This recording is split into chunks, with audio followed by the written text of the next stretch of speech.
வணக்கங்க. என் பேர் ரமேஷ். நான் ஒரு பிடெக் கெமிக்கல் இன்ஜினியரிங் பட்டதாரி. ஒரு கம்பெனியில் கெமிக்கல் இன்ஜினியராக வேலை பார்த்துட்டு இருந்தேன். நான் ரொம்ப முக்கியமான ஒரு விஷயம் சொல்ல போகிறேன். தயவு செஞ்சு இதை ஒரு 5 நிமிஷம் காது கொடுத்து கேளுங்க. கேட்டுட்டு எல்லாருக்கும் ஃபார்வர்ட் பண்ணுங்க. தயவு செஞ்சு இதை இக்னோர் பண்ணிடாதீங்க. நான் ஒரு அடிப்படையில் ஒரு விவசாய குடும்பத்தை சேர்ந்தவன்.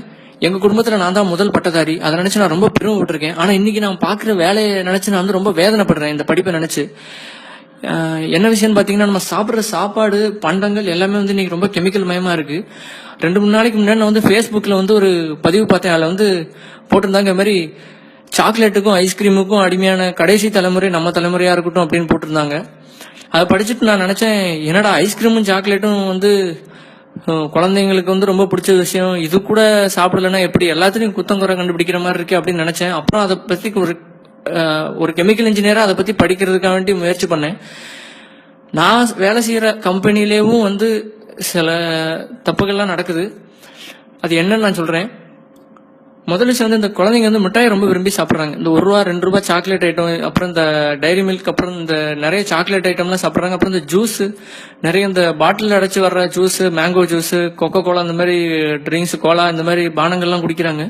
அது எல்லாமே ஒன்று கூட ஒரிஜினல் இல்லைங்க. எல்லாமே ரொம்ப மோசமான கெமிக்கல்களால் செய்யப்படுது. இது நீங்க நிறைய ஃபார்வர்ட் மெசேஜை கேட்டிருப்பீங்க. இருந்தாலும் கொஞ்சம் பொறுமையா கேளுங்க. முதல்ல இந்த மிட்டாய்கள் ₹1 ₹2 மிட்டாயெல்லாம் இந்த ஸ்ட்ராபெர்ரி, மேங்கோ இந்த மாதிரி ஃபிளேவர் வருதுங்க. அது எதுவுமே உண்மையாலே மாம்பழமோ இல்ல ஸ்ட்ராபெரி பழமோ போட்டா அந்த மிட்டாய் ஒரு ₹10 ₹12 விலைக்கு விற்கணும். ஏன்னா ஸ்ட்ராபெரியோடைய விலை அந்த மாதிரி. ஆனா அதுக்கு பதிலாக என்ன பண்றாங்க அப்படின்னு பாத்தீங்கன்னா, இந்த கிளைசிடேல், டைமெத்தில் பாலிசிலாக்சன் அப்படின்னு சில கெமிக்கல்லாம் இருக்கு. அந்த மாதிரி கெமிக்கல்கள் யூஸ் பண்றாங்க. அதுக்கப்புறம் இந்த பீவர்னு ஒரு மிருகம் இருக்கு. அந்த விலங்குடைய சிறுநீர் பை, அந்த பையில இருந்து எடுக்கப்படுற ஒரு மோசமான ஒரு கெமிக்கல். அந்த கெமிக்கல் மூலமா எடுத்து அதை கெஸ்டோரியம் அப்படின்னு பேரு. அது நம்மளோட பெர்ஃபியூம்ல இருந்து நம்மளுடைய சாப்பாடு இந்த மிட்டாயில எல்லாம் சேர்க்கறாங்க. ரொம்ப மோசமான ஒரு விஷயம் அது.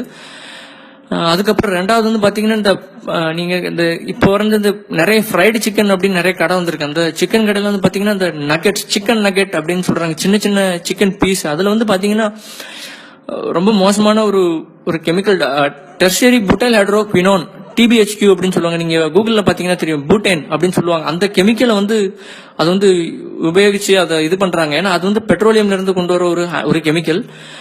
அதுக்கப்புறம் பாத்தீங்கன்னா, நம்ம சாப்பிட்ற இந்த ஐஸ்கிரீம், முக்கியமான விஷயம் நான் சொல்லணும்னு நினைச்சது இதுதான். ஏன்னா ஐஸ்கிரீம் குழந்தைங்களோட ரொம்ப ஃபேவரட்டான ஒரு உணவா இருக்கு. நிறைய குழந்தைங்க ஐஸ்கிரீம் சாப்பிட்றாங்க. ஐஸ்கிரீமுக்கு அடிமையா இருக்கவங்க நிறைய பேர் இருக்காங்க.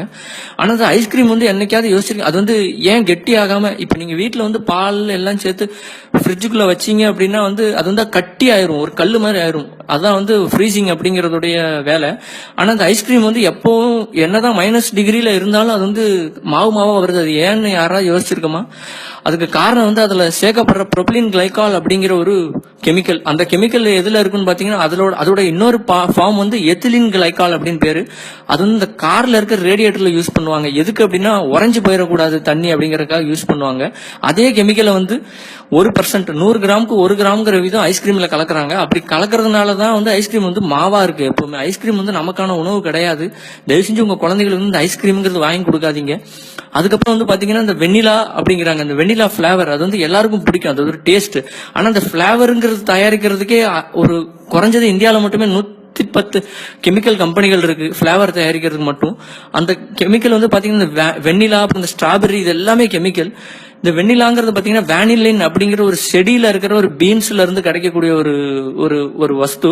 அந்த பொருளை பாத்தீங்கன்னா, வேனிலின் என்ன பண்றாங்கன்னா, இப்ப சிந்தட்டிக்கா சில கெமிக்கல்கள், பெட்ரோ கெமிக்கல், இந்த குவாகால் அப்படின்னு சொல்லுவாங்க. அந்த பெட்ரோ கெமிக்கல், அதாவது பெட்ரோல் எடுக்கிறோம் இல்லையா, க்ரூட் ஆயில் எடுக்கிறோம் இல்லையா, அந்த க்ரூட் ஆயில் இருந்து டெரைவ் பண்ற ஒரு தயாரிப்பு அந்த கெமிக்கல்.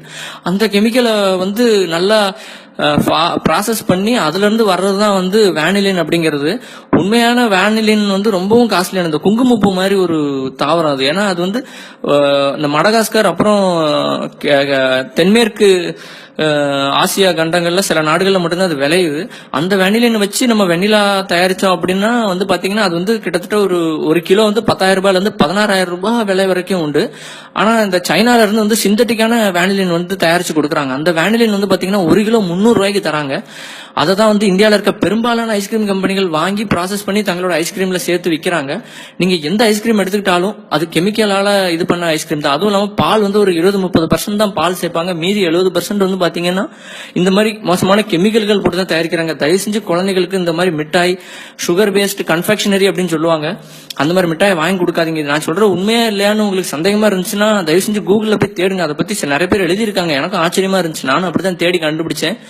ஒரு கெமிக்கல் இன்ஜினியரா சொல்றேன், தயவு செஞ்சு கெமிக்கலை கொடுக்காதீங்க குழந்தைகளுக்கு. மிட்டாய் வந்து நம்ம ஊர் மிட்டாய், கடலை மிட்டாய், எள்ளு மிட்டாய் எல்லாம் எவ்வளவு நல்லது. நம்மெல்லாம் ஒன்றும் நம்ம முன்னோர்கள் வந்து இழிச்சவாங்க இல்ல, நம்மளால கண்டுபிடிக்க முடியாத விஷயம் இல்ல. வெளிநாட்டு பண்டங்கள், இந்த கேக்கு, சாக்லேட்டு தயவு செஞ்சு வாங்கி கொடுக்காதீங்க. ஐஸ்கிரீம் இதெல்லாம். ரொம்ப நன்றி கேட்டதுக்கு. இதை நிறைய பேருக்கு ஃபார்வர்ட் பண்ண மறந்துடாதீங்க.